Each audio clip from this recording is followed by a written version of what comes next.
cuanto a las arterias y venas, la diferencia básica que existe entre ambas, ¿no? Es simplemente porque en las venas tenemos la presencia de estructuras valvulares, ¿no?, que permiten o ayudan al retorno de la sangre contra gravedad hacia el corazón. Y lo otro es que cuando hablamos de las arterias las podemos clasificar en arterias de gran calibre, mediano calibre, pequeño calibre, ¿no? Aquí me interesan las dos primeras, principalmente. Las de gran calibre o arterias de conducción, ¿qué características tienen? Ramos, Lady. ¿Qué característica tienen las arterias de conducción? Cuando hay una mayor presión, pues al ejercer esas paredes se caracterizan de ser de gran calibre por la presión que hay entre ellas, la presión que... Son de gran calibre, sí, toleran grandes presiones, sí, pero hay algo más. Aquí no habla. Ven.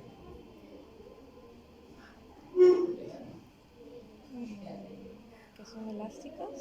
Son elásticas, principalmente el contenido o lo que el tejido mayoritario en su pared es elástico, tejido elástico. Entonces, ¿qué es lo que pasa? Cuando el ventrículo izquierdo bombea la sangre en su máxima presión, si la sangre tal cual sale llegaría hacia los vasos de mediano o pequeño calibre, estos por la presión que ejercen terminarían colapsando. Entonces, ¿quién aguanta esa presión y luego la redistribuye? El callado aórtico. El callado aórtico es el mejor ejemplo de arterias de de gran calibre. Cuando recibe la sangre que viene del ventrículo izquierdo, tanto el ascendente como el callado aórtico se distienden al máximo. Y luego de distenderse tienen una represión gradual. Esa represión gradual hace que la presión con la que ellos reciben la sangre la redistribuyen de forma gradual al resto del cuerpo. ¿Correcto? Eso es una característica importante que tienen las arterias de gran calibre. Ahora, las arterias de mediano calibre o arterias de distribución, ¿qué características tendrá Rivera?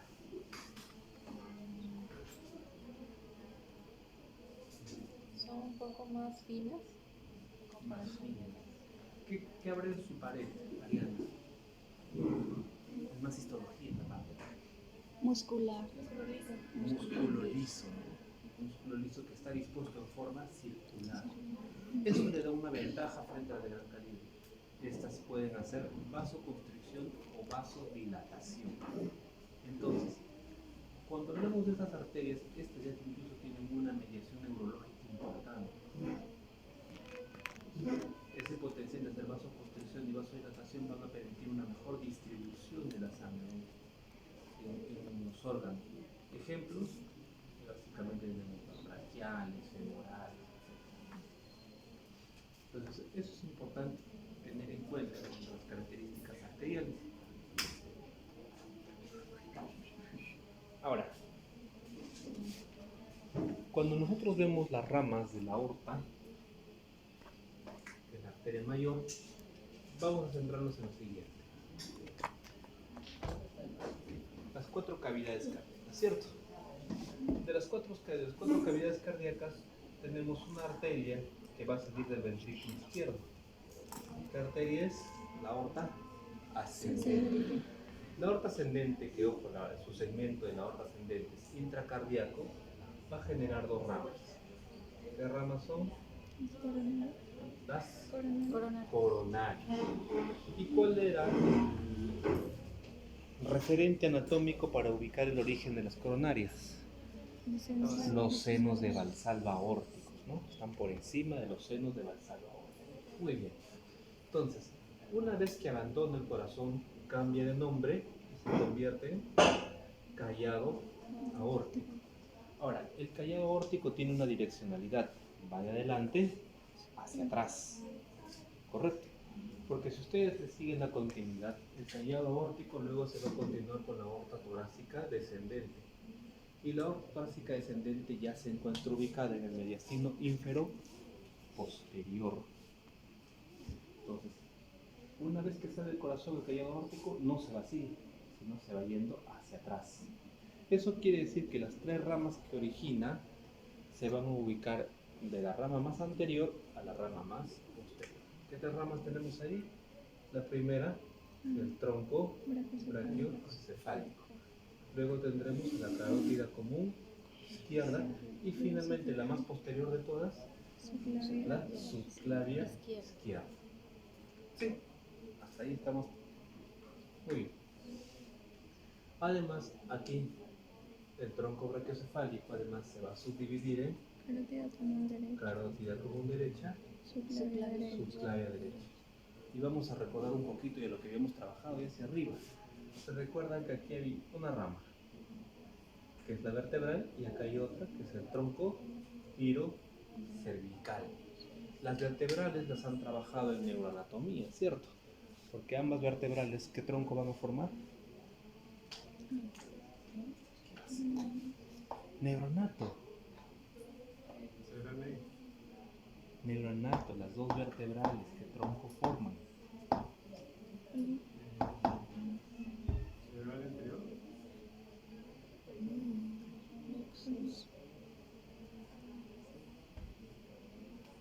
¿Quién es enseñar? Trusquiano. ¿Qué más? Tienen que saber, chicos. Las dos vertebrales forman el tronco basilar. Forman el tronco basilar, que va a ser el aferente o va a ser el aportante posterior del polígono de Willis. Mientras que el aportante anterior va a ser la carótida interna, ¿cierto? Por eso se dice que el polígono de Willis sostiene dos sistemas, el sistema carotidio y el sistema basilar. ¿Cuál es mayoritario? ¿Cuál tiene mayor territorio? El sistema carotidio tiene un 60% del territorio cerebral, mientras que el sistema basilar es más dueño de la parte occipital y es dueño de lo que viene a ser el cerebelo, ¿cierto? Cerebelo, médula, puente, son territorios básicamente de la basilar. No pueden olvidarse de eso, chicos. Y hacia abajo tenemos una rama harto conocida, la torácica interna o mamaria interna, ¿se recuerdan? ¿Qué ramas nos daba esto?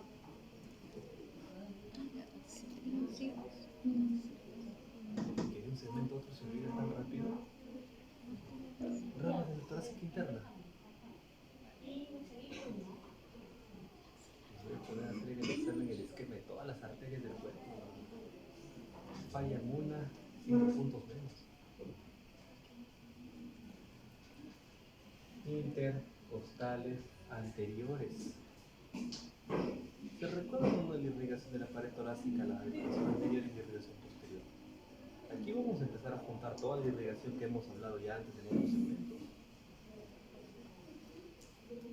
Tenemos las intercostales. Luego la subclavia se va a continuar y se va a convertir en axilar. Ahí lo voy a dejar esta parte porque esto es periférico. Eso lo vamos a hacer después. Porque periférico se supone que vamos a recordar lo que ustedes ya saben del ciclo anterior. Listo, regresamos acá. Ahora, la aorta torácica descendente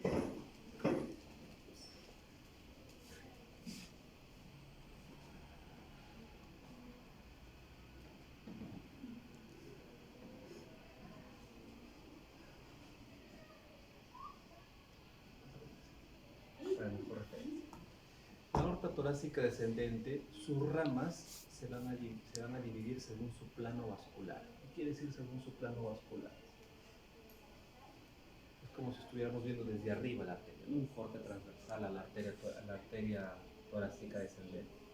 Esta va a tener ramas anteriores, ramas laterales y ramas posteriores, o también se conocen como parietales. El MUR a esta nos conoce como visceral anterior, visceral lateral. ¿Correcto? ¿Qué ramas anteriores tendremos? Mediastínica, pericárdica, esofágica. ¿Qué arterias laterales tendremos? Bronquiales. ¿Recuerdan las bronquiales? Irrigación de bronquios. ¿Sí? Irrigación de bronquios. Y en las posteriores o parietales tenemos a las intercostales posteriores. ¿Qué más? Irrigación de la caja torácica posterior.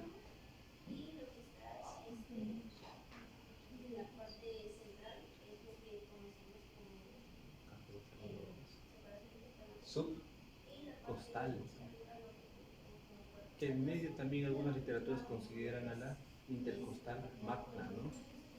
O suprema. Y además acá tenemos la frénica superior. Esta es la distribución de las ramas que tiene la aorta torácica descendente. ¿Correcto? Entonces, sobre todo acá, esta última, la frénica superior, esta rama, aún antes de que la aorta atraviese el hiato aórtico que está en el diafragma, genera una arteria que va a irrigar todo el diafragma desde su cara torácica. Y así como hay una arteria que irriga su cara torácica, habrá otra que le irriga desde su cara abdominal. Y eso lo vamos a ver acá. Una vez que transita la zona diafragmática, se convierte en aorta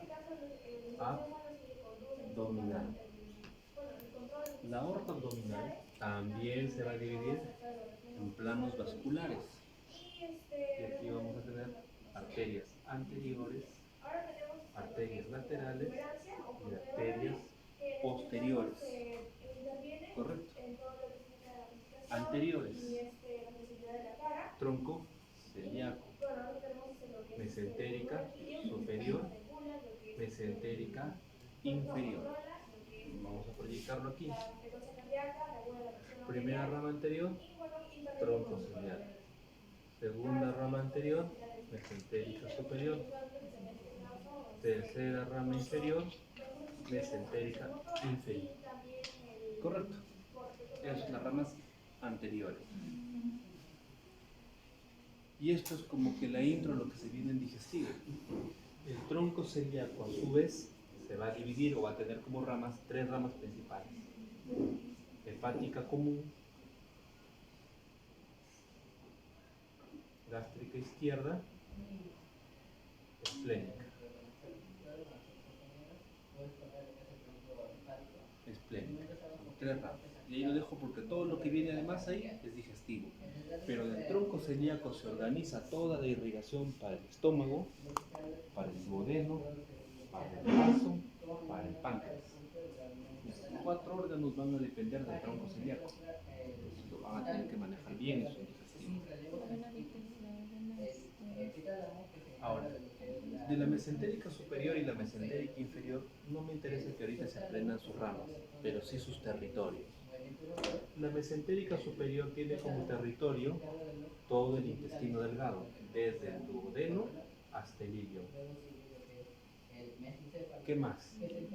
Se le suma el colon. ¿Qué parte del colon? Todo el lado derecho del colon. Ciego, colon ascendente y un cuarto de colon transverso. Hasta un cuarto de colon transverso llega a su territorio. Luego viene la mesentérica izquierda, que es dueño del lado izquierdo, o la mesentérica inferior, que es dueña del lado izquierdo. ¿Cuál será su territorio? 3 cuartos de colon transverso que quedaron, más colon descendente, más colon sigmoides. ¿Correcto? Y ahí quedan los territorios, tanto la mesentérica superior, mesentérica inferior y el tronco celíaco. Ramas anteriores. Ramas laterales. ¿Qué ramas laterales tendremos? Las renales y las gonadales. Las gonadales, en el caso del varón, ¿cómo se llama? Eso lo han hecho el siglo pasado. Testicular. En el caso del varón se llama testicular. Y en el caso de la mujer, ovárica. Ovárica. ¿Correcto? Entonces, si acá hablamos de los territorios, perdón, de las distribuciones laterales, tendremos las renal, y tenemos la gonadal. Correcto. Aquí una pausa. Algunos consideran como una de las ramas laterales la suprarrenal. Sin embargo, algunos consideran que la suprarrenal también nace de la renal. O sea, hay un poquito de controversia y diversidad en la literatura. Ambas cosas pueden ser verdaderas, ¿ya? Ahora, en cuanto a las posteriores. En cuanto a las posteriores tenemos las lumbares y la sacra media. Entonces, la seguimos, esto se divide en ilíacas y aquí tenemos atrás las lumbares y la colita, la sacra media. Ya. Aquí otro punto de controversia. La arteria frénica inferior, algunos consideran que es una rama lateral o que es una rama posterior. ¿Por qué? Porque es el límite entre posterior y lateral aún no está muy claro cuando nace la frénica. Pues ambas situaciones son válidas. ¿Ya? Ambas situaciones son válidas. ¿Hasta ahí se entiende? ¿Se entiende? ¿Sí? Ariana. ¿Por qué? ¿Se entendió? ¿No? Borran.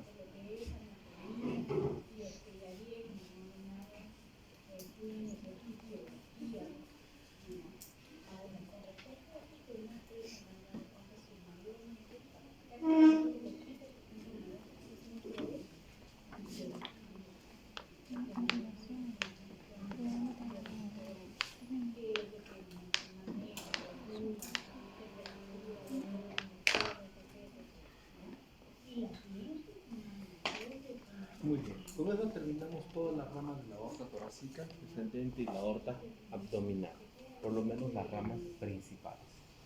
¿Bien? Ahora, vamos a ir un poco a ver la continuidad hacia lo que viene a ser la parte periférica, el sector superior.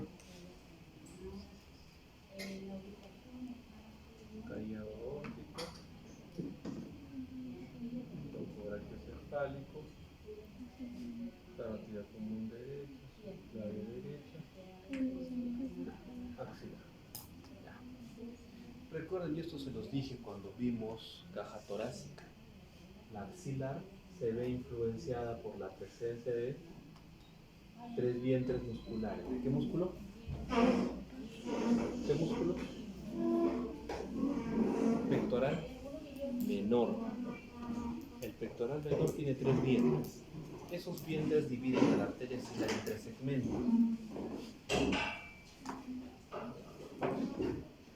1, 2, 3 segmentos. De estos segmentos salían arterias que van a irrigar también parte de lo que es la caja torácica en su parte anterior. ¿Qué arterias tenemos aquí? Torácica superior, tóraco acromial. ¿Y qué más? Subescapular. Y además del tercer segmento que tenemos, un importante, circunfleja humeral. ¿Por qué era importante la circunfleja humeral? ¿Por qué era importante la circunfleja humeral? Y aquí entramos ya en territorio de anato 1.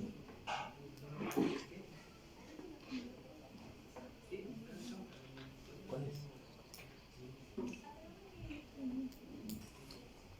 Se han venido banda. ¿Cierto? Banda, solo.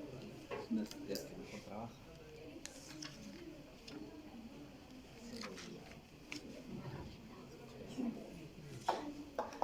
Se han olvidado. El cuello quirúrgico humeral. El cuello quirúrgico humeral es un punto clave en la anatomía del miembro superior. Ojo.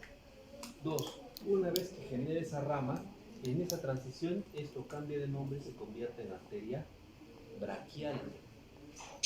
La arteria braquial tiene su rama, que es una rama braquial profunda. La braquial profunda acompaña el nervio radial. ¿Por qué canal? Por canal 4.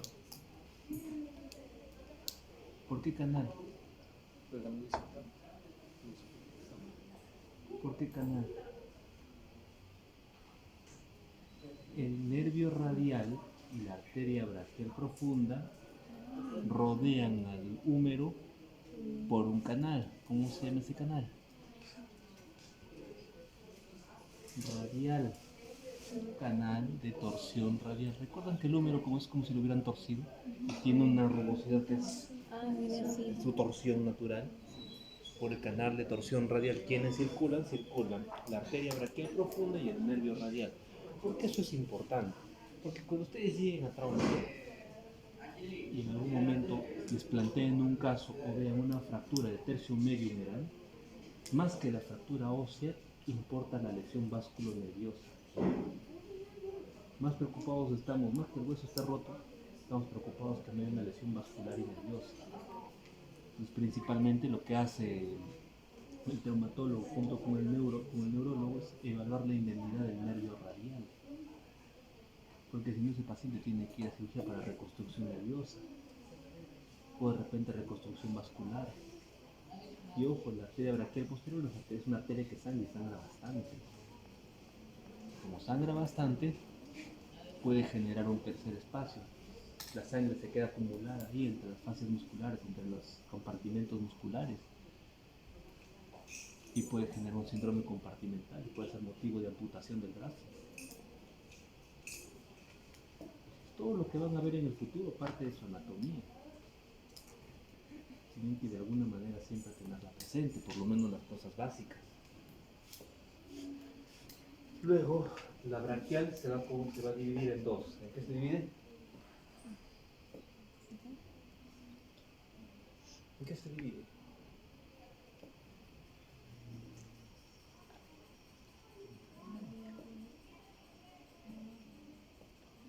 Leslie, Jessica, Annie.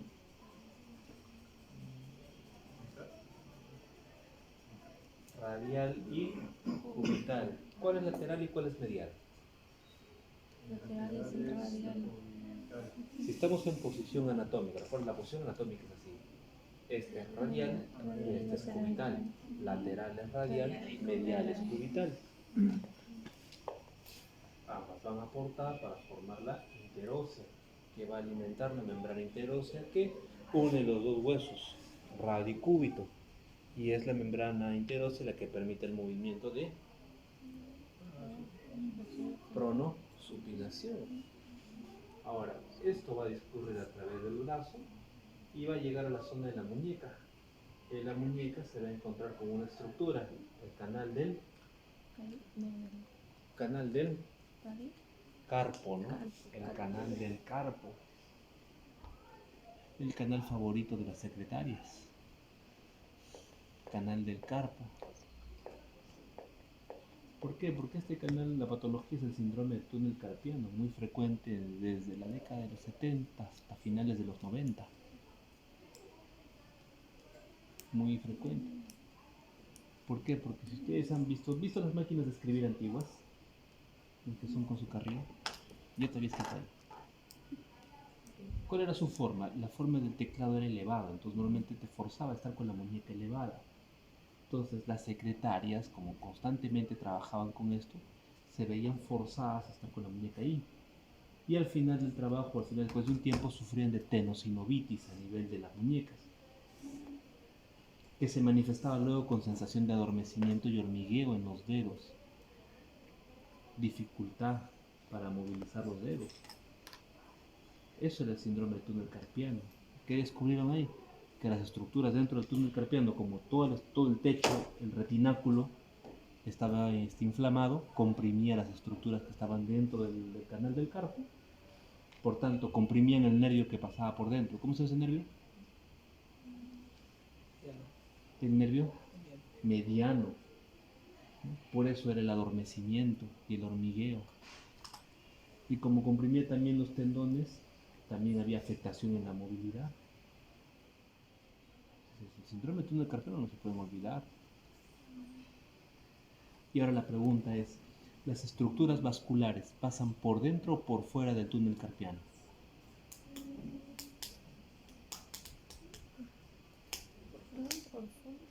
Por fuera del túnel carpiano, por dentro no pasan las estructuras vasculares. van por fuera. Como van por fuera, luego van a formar dos arcos. Arco palmar superficial, arco palmar profundo. Y los arcos nos van a generar las metacarpianas. Y las metacarpianas nos generarán las digitales. Digitales que van a ir por las caras lateral y medial de los dedos. No van por el dorso, no van por la parte ventral, van por la cara lateral y medial. Todo el van digital va por ahí. Y eso es importante. Y es la razón por la cual cuando nosotros vamos a hacer algún procedimiento en los dedos, suturas, reducción de fracturas, oniquitomías, retirar uñas encarnadas, la zona donde se anestesia es la zona lateral o la zona medial. Esto va a generar de que el adormecimiento sea de todo el dedo de forma uniforme y no le duela. Porque si tú lo adormeces solamente en la parte dorsal o ventral, se va a adormecer una parte, no todo. Y esto tiene una relación netamente anatómica, ¿correcto? ¿Hasta ahí se entendió el miembro superior? Ahora vamos por miembro inferior.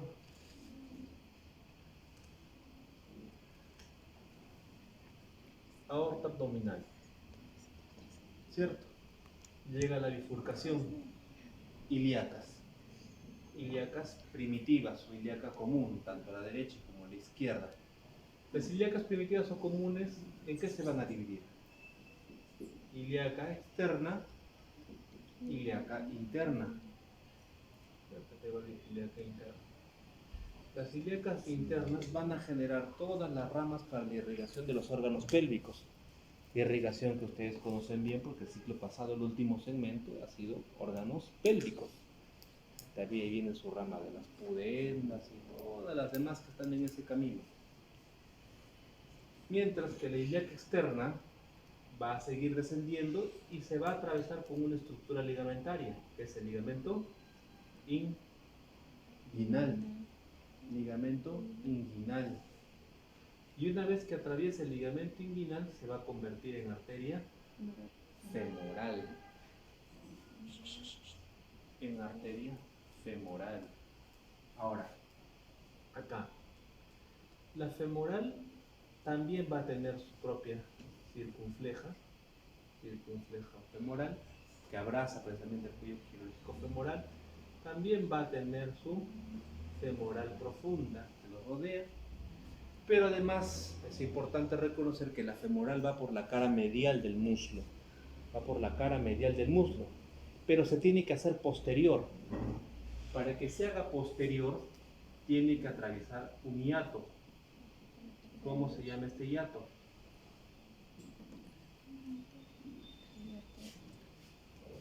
¿Cómo se llama ese hiato? O ese anillo.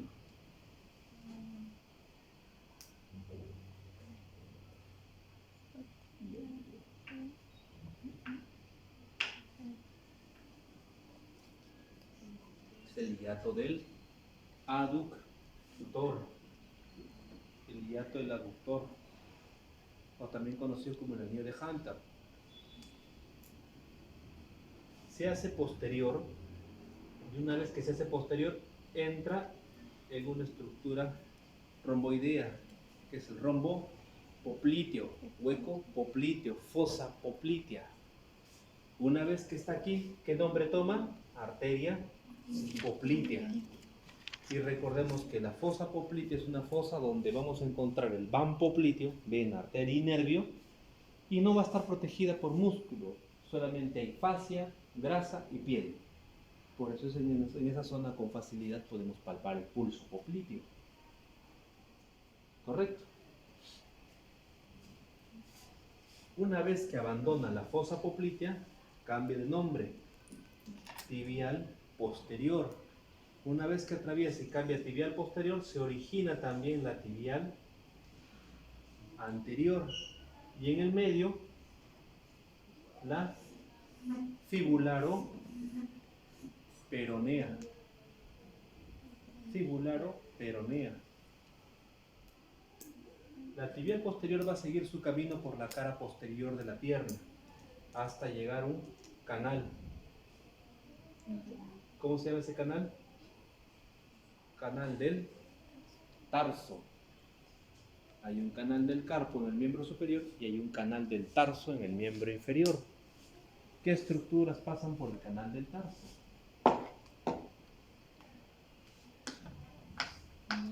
Voy a ver la banda que venga a recogerlo.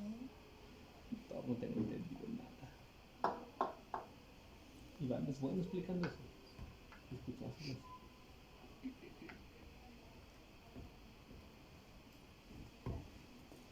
Por el canal del tarso atraviesan las estructuras todo el ván tibial posterior. Aquí sí, a diferencia del carpo, las estructuras vasculonerviosas y tendinosas pasan por dentro del canal.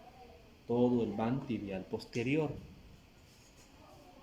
Una vez que lo atraviesa y se dirige hacia la planta del pie, va a formar dos arcos. Arco plantar superficial y profundo. Estos arcos plantares van a generar las metatarsianas y las metatarsianas nos dejarán las digitales por la planta del pie. Ahora viene por el dorso. Por el dorso le hacemos seguimiento a la tibial anterior. Una vez que llega al tobillo va a generar un arco. ¿Qué literatura que te dice que es un arco innominado y otras que es la arteria arqueada? La arteria arqueada. Esta, de esa misma manera, va a generar metatarsianas y también va a generar digitales. Entonces tenemos la irrigación tanto por la planta como por el dorso, porque estas van a ser toda una red arterial para irrigar los músculos del pie. ¿Se entiende? ¿Se entiende? ¿Por qué esas caras? ¿Se entiende? Fíjense, hay que repetir, ¿eh? No se entiende, pero cuando nos acordamos que este problema. Por eso lo estoy haciendo pausado. Sí, se captó, ¿verdad? Ahora, punto crítico del miembro inferior es esta porción de acá. ¿Por qué este es el punto crítico? Porque aquí tenemos la presencia del triángulo de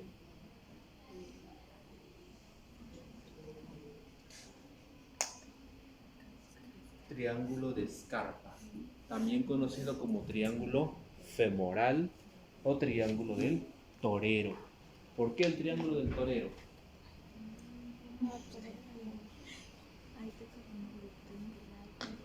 ¿Quiénes les gusta la tauromaquia? Ninguno, pero han visto correr toros. El toro cuando embiste baja la cabeza y entierra el cuerno. Y cuando embiste termina levantando el cuerno. Entonces el lugar más frecuente de trauma por cornada es la cara medial del muslo o el abdomen bajo, el hipogastrio. Los dos son los donde mayormente los atraviesan a los toreros. Es preferible que lo agarren el abdomen a que lo agarre la cara medial del muslo. ¿Por qué?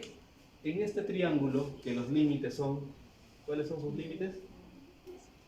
Límite superior, ligamento inguinal, límite lateral, el sartorio, y límite medial, el aductor largo, ¿no? Y el piso lo conforma, no, el piso muscular, el psoas, ¿qué más?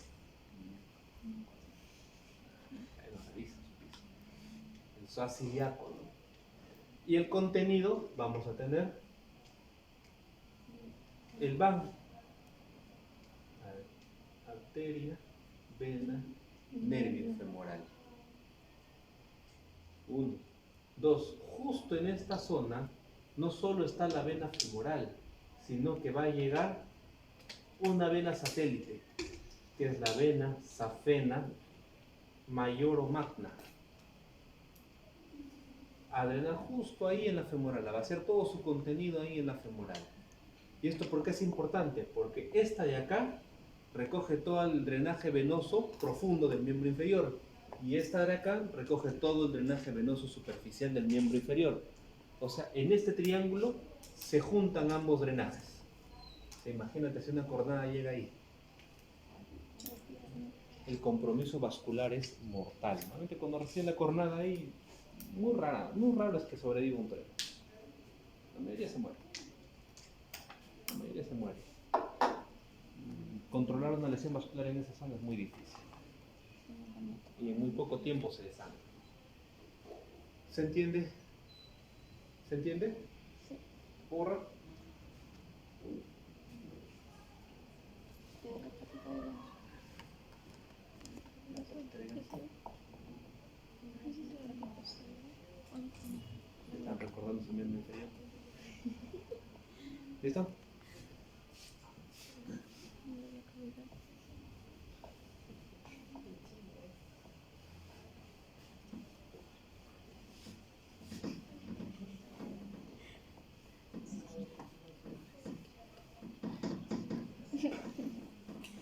Entonces hemos hecho irrigación de miembro superior, miembro inferior y ramas principales de la aorta. ¿Sí? Literalmente hemos hecho toda la irrigación del cuerpo. No casi toda, porque lo digestivo me estoy reservando para. Ahí es otra cadena de círculos y triángulos. Y arcos, ¿no? Los arcos vasculares. Eso ya lo vemos en digestivo. No hace mucho. Cuando vemos el drenaje venoso, aquí es facilito. En el drenaje venoso del miembro superior, vena cava superior, vena brachiocefálica,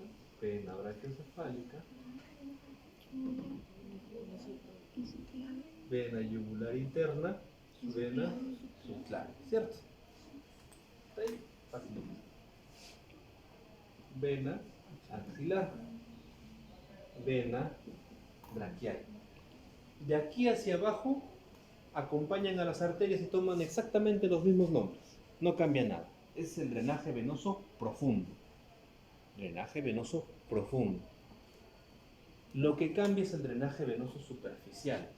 En el drenaje venoso superficial lo que va a pasar es esto.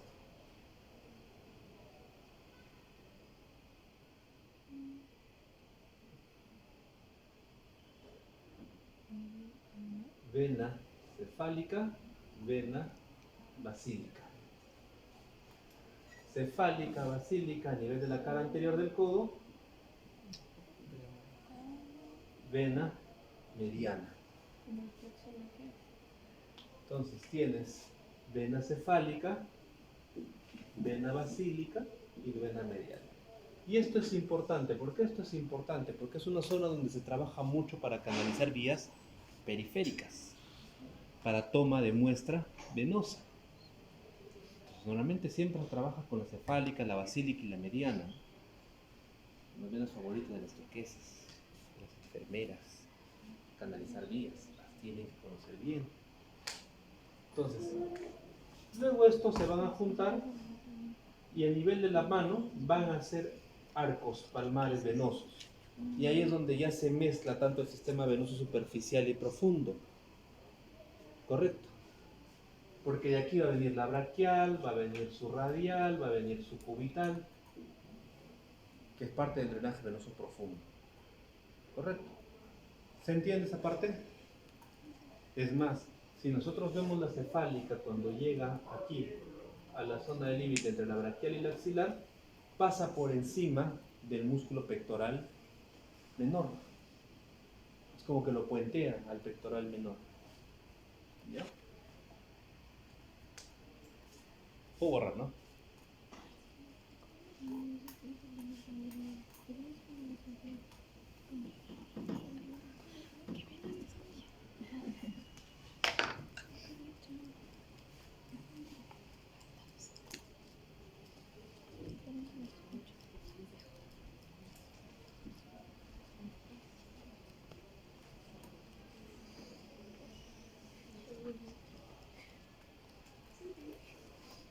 Entonces ustedes recuerdan vena cava superior, vena cava inferior, ¿cierto?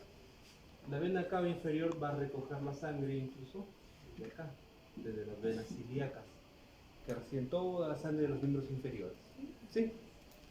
Muy bien.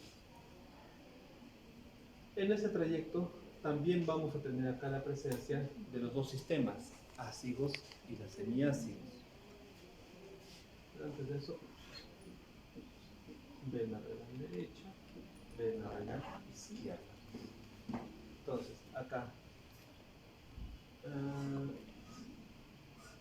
renal esofágica, yugular interna, subclaviana.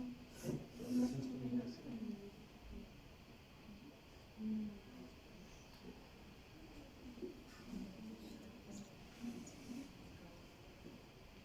Entonces, aquí vamos a tener lo siguiente. Sistema ácigos, lemiácigos accesoria y lemiácigos propiamente dicho. Entonces, lo importante aquí es esto. Lemiácigos, la que está más inferior, va a ser un puente de comunicación entre la cava y la vena renal izquierda. Esto es altamente importante. ¿Por qué? El lado izquierdo también va a tener un drenaje venoso que va a provenir de la vena gonadal izquierda, sea ovárica o testicular. Porque la vena gonadal derecha va directo a la cava. Aquí no, aquí llegan a la renal. ¿Y por qué es importante esta unión en la renal?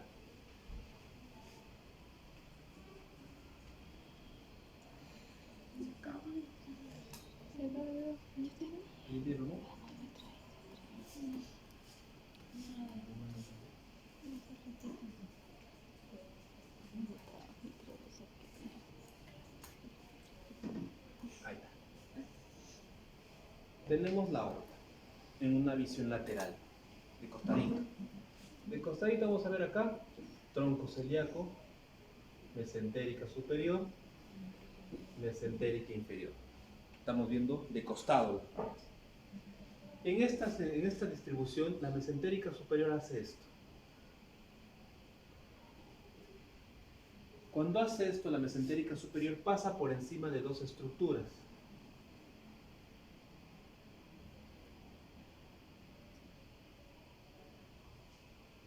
Uno es el duodeno y dos, la vena renal izquierda. Hace esto y estas estructuras pasan por aquí debajo. Este espacio de acá normalmente mide entre 25 a 35 grados. Tiene una angulación de 25 a 35 grados. Pero ¿qué pasa cuando esa angulación disminuye? Las estructuras que están en medio o pasando por ahí se comprimen y puede generar obstrucción del paso venoso de la vena renal izquierda, se bloquea. Y si se bloquea, la sangre va a retornar tanto al órgano, en este caso el riñón, y va a retornar hacia la zona gonadal izquierda. Eso se conoce como síndrome de Wilkie, síndrome de cascanueces. Puede generar un tipo de falla renal. Comprime el duodeno, genera un tipo de obstrucción intestinal alta. Entonces, por eso que es importante esa referencia anatómica de la pinza aortomesentérica. Se llama así, pinza aortomesentérica. ¿Correcto? En cuanto al drenaje venoso abdominal, también es importante que ustedes recuerden o sepan cómo se origina la vena porta.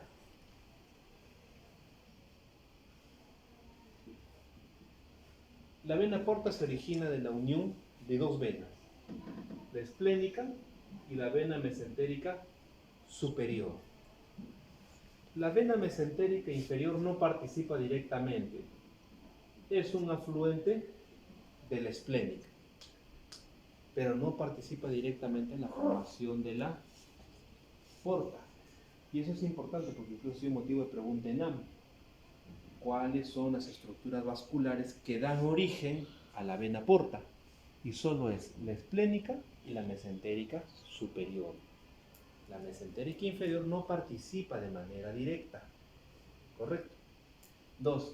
Esta unión, para generar la porta, tiene como punto de referencia anatómico atrás del cuello del páncreas. A ese nivel se da esa unión, a ese nivel se genera la vena porta. Y la porta es la vena más importante para el hígado, ya que el hígado se sostiene en un 80% de sangre venosa y en un 20% de sangre arterial. La sangre venosa que proviene de la vena porta y la sangre arterial que procede de la arteria hepática.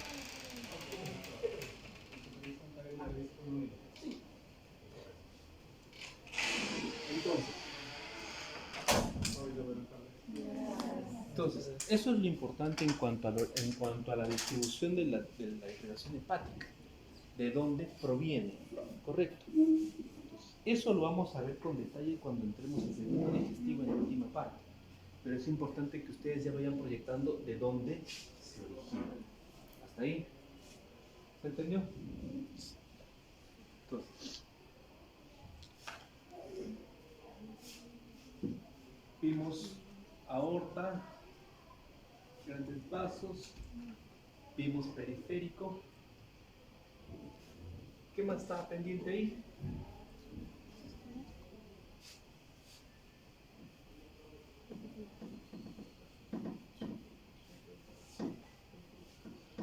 ¿Qué más estaba pendiente?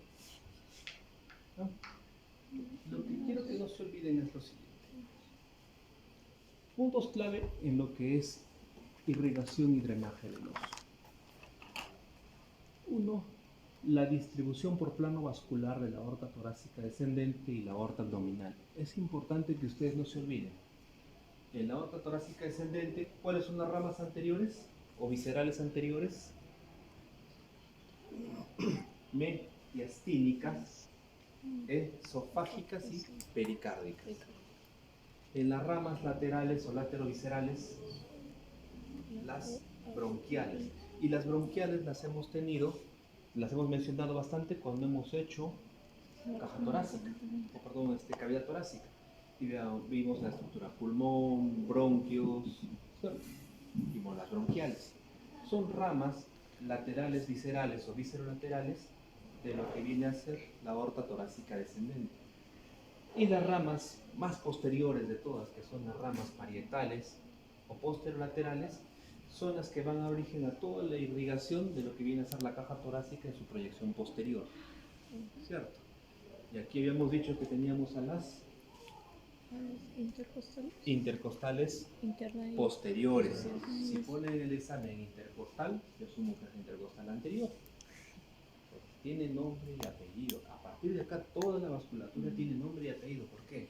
No es igual anterior a posterior, no es igual de derecha a izquierda, no es igual superior a inferior. Pueden tener territorios diferentes, pueden tener ubicaciones, orígenes distintos. Entonces tienen que tener cuidado con eso. ¿Ya? Entonces tenemos las intercostales posteriores. ¿Qué más? Subcostales. Y la frénica superior. Y la frénica superior. Y luego venía por plano vascular la abdominal. Teníamos las anteriores, las laterales y las posteriores. ¿Cuáles dijimos que eran las anteriores? Tronco celíaco. ¿Qué más? Mesentérica superior, mesentérica inferior.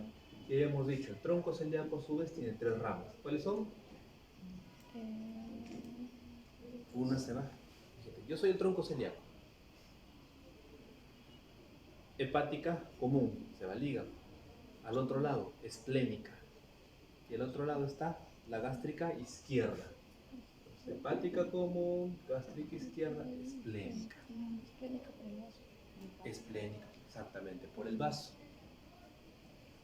Y habíamos dicho que el territorio de la mesentérica superior, ¿cuál es? Todo el intestino delgado. ¿Dónde abarca eso? Desde el duodeno hasta el ilio. Desde el duodeno hasta el ilio. Mientras que en el colon abarcaba ¿cuál? Ciego. ¿Qué más? Colon ascendente y un cuarto de colon transverso. Un cuarto de colon transverso. Y habíamos dicho que el territorio de la mesentérica inferior, ¿cuál era? 3/4 de colon transverso. ¿Qué más? Colon descendente y colon sigmoides. Y colon sigmoides. ¿Por qué? Porque ahí viene la unión colon recto donde la última rama de la mesentérica inferior es la rectal superior. Es justo la que limita esa estructura. ¿Correcto? Entonces, eso no se olvide, porque esto va a ser importante para lo que viene en digestivo. Porque a partir de esto vamos a construir toda la irrigación de digestivo. Si esto no lo tienen claro, en digestivo vamos a sufrir, porque aquí vienen ya arterias mucho más pequeñas, mucho más específicas. ¿Ya? Y en las laterales habíamos dicho que estaban presentes las renales y gonadales. En el caso del varón eran testicular, y en el caso de la mujer, las ováricas. Y en el caso de las posteriores habíamos dicho que eran las lumbares, ¿y cuál? La sacramedia, que era la última rama de la aorta en su posición posterior, que va hacia la región sacra. Ahora, y aquí había la discrepancia entre autores, ¿no? En cuanto a la ubicación de la frénica inferior, que puede ser tanto lateral como posterior. Entonces, cuando en el examen les pongo dibuje o esquematice las ramas de la aorta abdominal según su plano vascular, difícil, según su plano vascular. O sea, no es solo enumerar las ramas, no es solo enumerar el correcto de las ramas, sino que el plano vascular nos da ubicación. ¿Correcto? El plano vascular nos ayuda con la ubicación.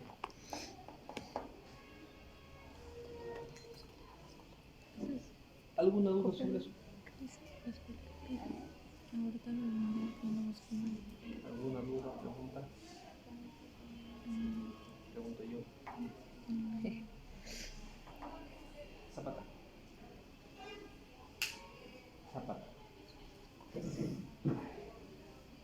¿Qué venas dan origen a la vena porta? La vena esplénica y la vena mesentérica superior.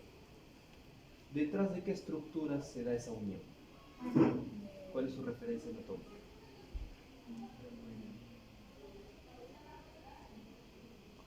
¿Qué dice Santillán?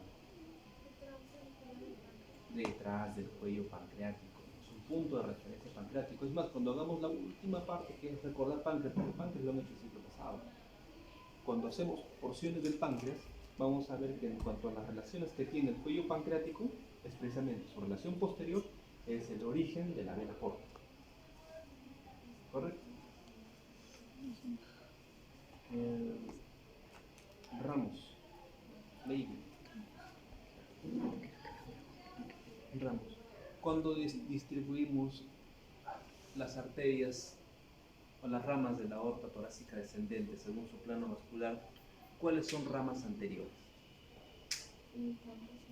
No, torácica descendente.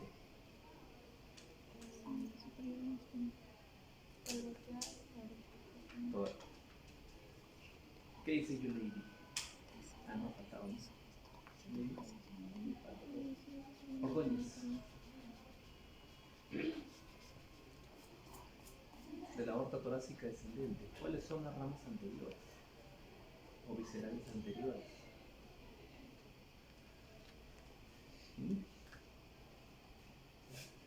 Traten de ubicarse.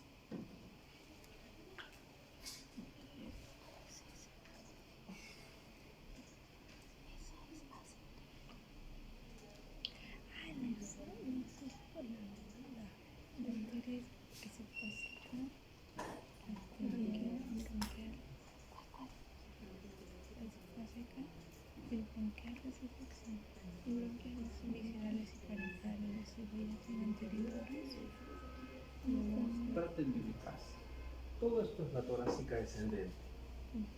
¿Qué se encuentra hacia adelante de la aorta torácica descendente?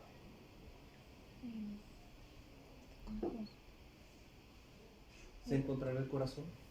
Entonces son las ramas pericárdicas. ¿Se encontrará el espacio mediastínico?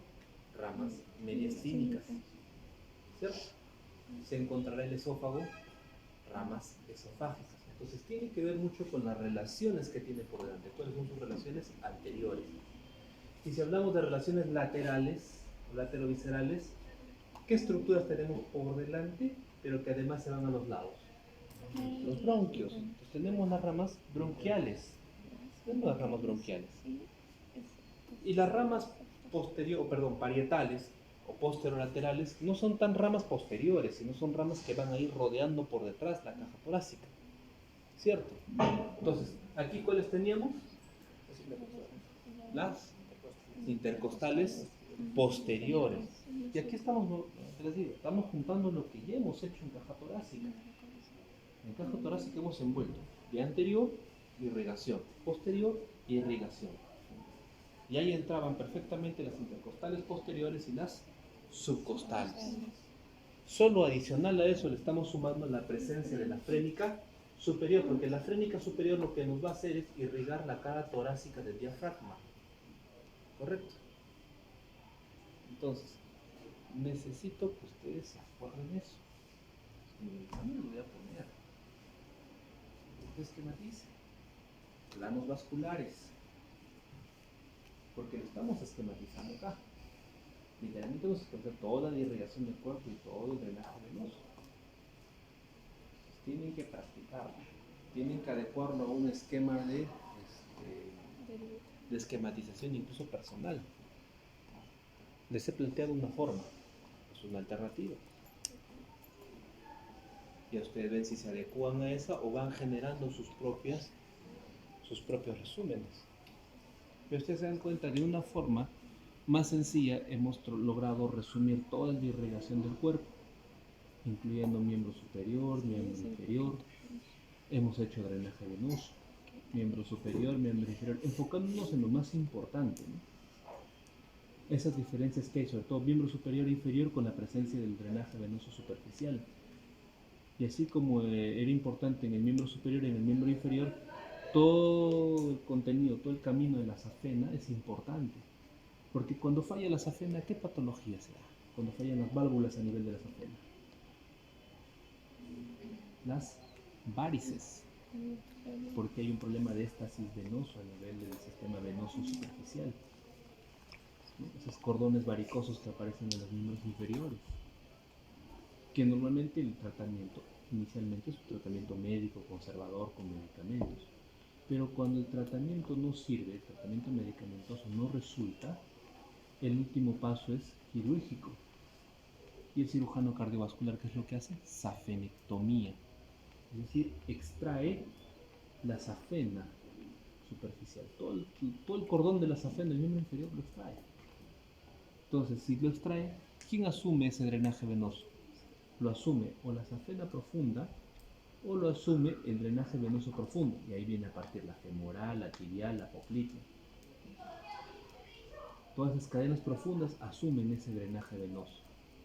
Y lo que se retira es la superficial.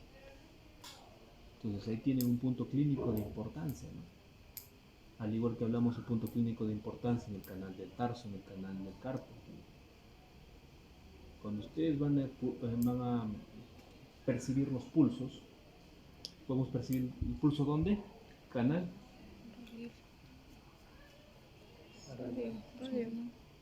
¿Qué arteria podemos palpar acá?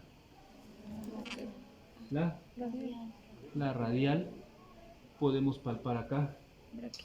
La braquial. Podemos palpar acá.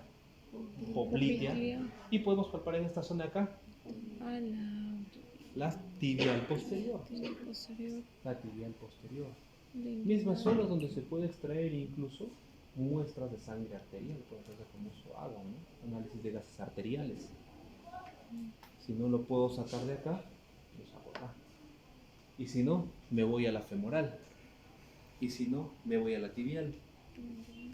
Entonces tienen que tener como arsenal anatómico para este tipo de procedimientos todas las ubicaciones arteriales.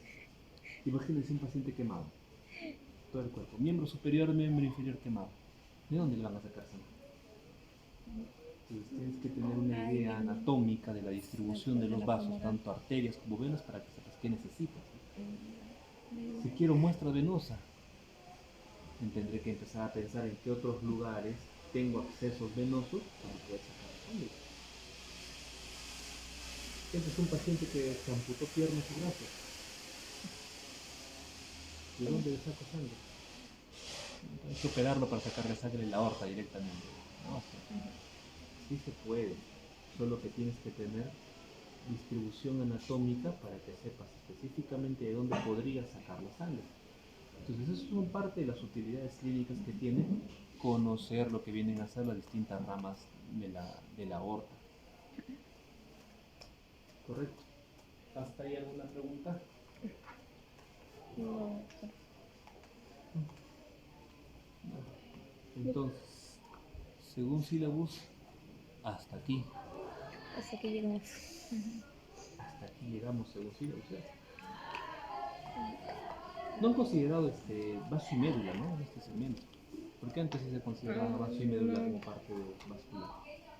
En lo que es, bueno, embrio sí. Pero en anatomía no está en el sílabus. Lo han sacado. Claro, en histología Antes sí. considerábamos vaso y médula, ¿no? Que no es mucho tampoco anatómicamente, es pequeño. Es pequeño. Pero lo que es sí. Ahora se le ha dado prioridad más a lo que es corazón y lo que es vascular. En corazón, configuración interna, configuración externa. Está claro, ¿verdad? ¿Se han distribuido ya los videos de lo que hicimos disección? No, por- En el grupo yo he visto que algunos grupos están colgando video del... o sea, sí, sí tenemos nuestro video, pero de otra aulas no, porque usted dijo que eran, ¿cuántos? 4 tipos de corazón. No, son varios, pues no sé cuántos hay una caja de varios. Pero he visto que están colgando ahí. Traten de compartir en el grupo con los delegados para que puedan tener acceso a la mayor cantidad de muestras posibles, ¿no? Mientras más muestras ven y aparte con algunos se ha logrado ver mejor incluso algunas estructuras. Hay un par de corazones en los que sí se ve muy bien el seno coronario con su válvula de Bessel. Entonces no va a ser que eso justo se les caiga en la pregunta en el examen. Entonces les sugiero que vean compartir con todos los grupos, ¿no? Doctor, y para el examen, por ejemplo, si nos pide dibujar, ¿le tenemos que escribir todo el nombre o también así en iniciales? ¿Se puede? No, eso tienes que poner nombre y apellido. Pues, nombre y apellido completo. No me alcanza la hoja. No, sí va a alcanzar, sobra. Ahora, ejercicio simple, mira. Dice, enumere de distal a proximal las arterias del miembro superior derecho, empezando en las digitales y terminando en el ventrículo izquierdo. Entonces, ¿cómo iría? A ver ustedes.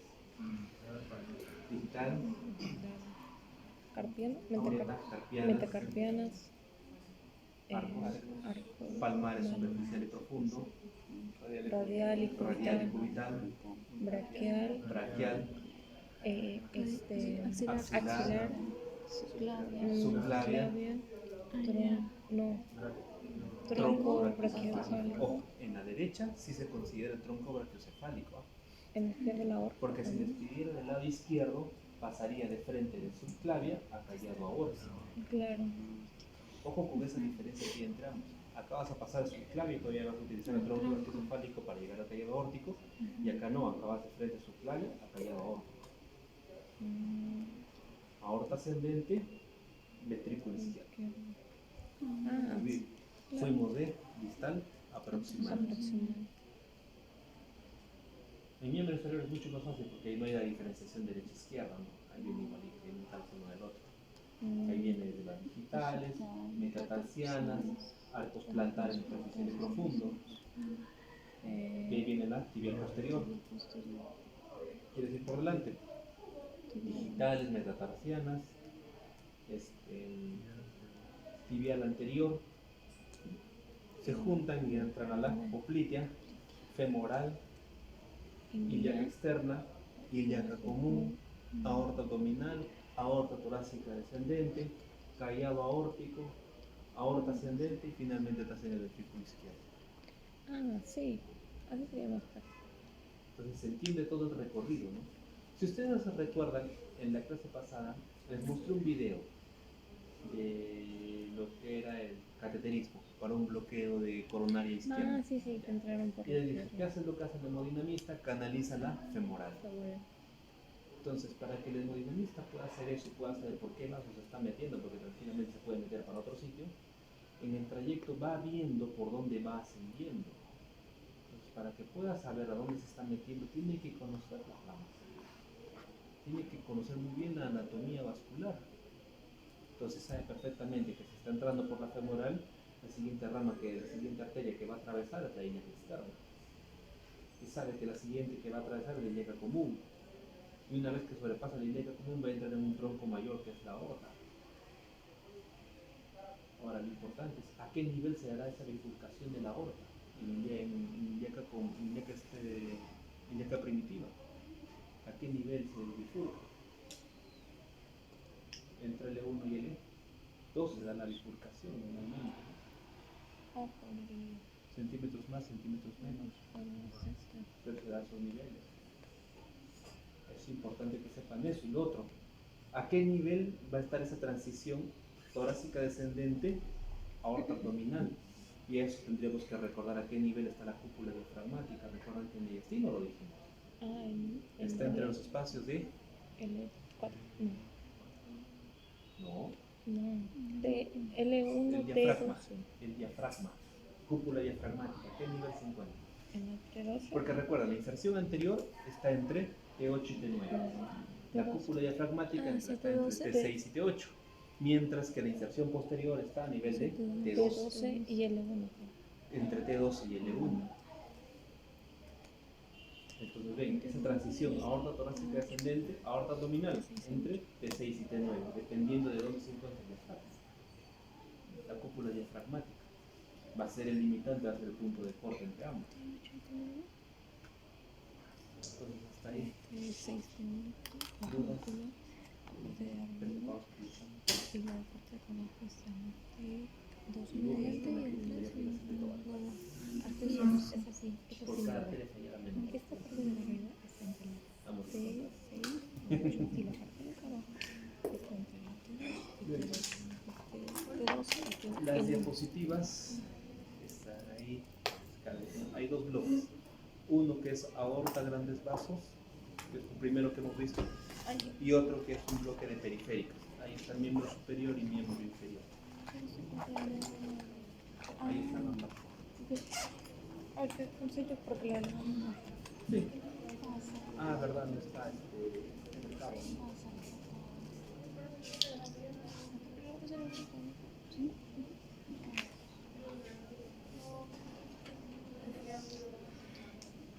Son dos. ¿Se recuerdan todavía el triángulo de Koch? El triángulo de Koch. ¿Sabes cuáles son sus límites del triángulo de Koch? Las tres T's. ¿Cuáles son?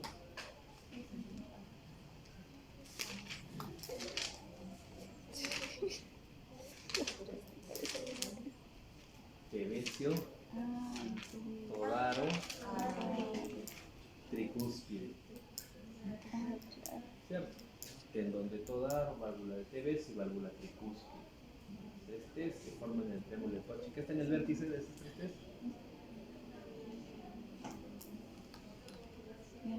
La válvula, el nodo aurículo ventricular, o también conocido como nodo de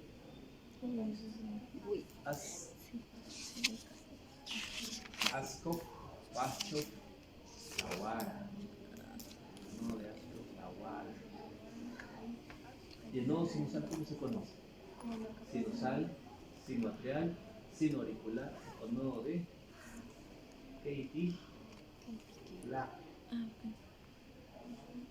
Hagamos ya la vi.